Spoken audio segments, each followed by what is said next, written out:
আজকাল মাকে মোবাইল শেখাতে গিয়ে আমরা যতটা বিরক্ত হই, ছোটবেলায় বর্ণমালা শেখাতে গিয়ে মা যদি ততটা বিরক্ত হতেন, তাহলে আমাদের শিক্ষিত হওয়াই হতো না।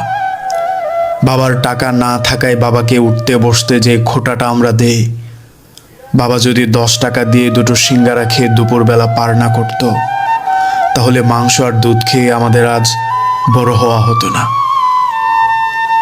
আজকাল আমরা বাবাকে প্রেশার দিয়ে ডিএসএলআর আদায় করে নিয়ে ফেসবুকে বায়ো দেই, লাইফ মিনস ইজ ফটোগ্রাফি। মাকে অনেকটা ধমক দিয়ে বাইক আদায় করে নিয়ে ফেসবুকে ছবি আপলোড দেই, ড্রাইভিং ইজ মাই প্যাশন। ঈদের আগে জোর করে টাকা আদায় করে ঈদের দিন ছবি আপলোড দেই, অ্যাটিটিউড ইজ এভরিথিং। বাবা মায়ের অবাধ্য হয়ে অন্যকে আমরা শোনাই, মাই লাইফ মাই রুলস। ছোটবেলায় স্কুলে পড়ানো হতো, দাঁত থাকতে দাঁতের মর্যাদা দেওয়া উচিত। প্রবাদটা বোধহয় বড় হলে আরেকবার পড়ানো উচিত। বাপ মা থাকতে তাদেরকে মূল্যায়ন করা উচিত। বাবা মারা যাওয়ার পর শুধুমাত্র একটা বেকার ছেলেই বুঝে বাবা আসলে কি ছিলেন।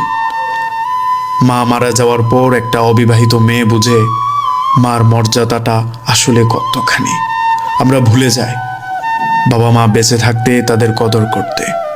মারা যাওয়ার পর অন্য কাউকে গলদার চিংড়ি আর গরুর গোশত খাইয়ে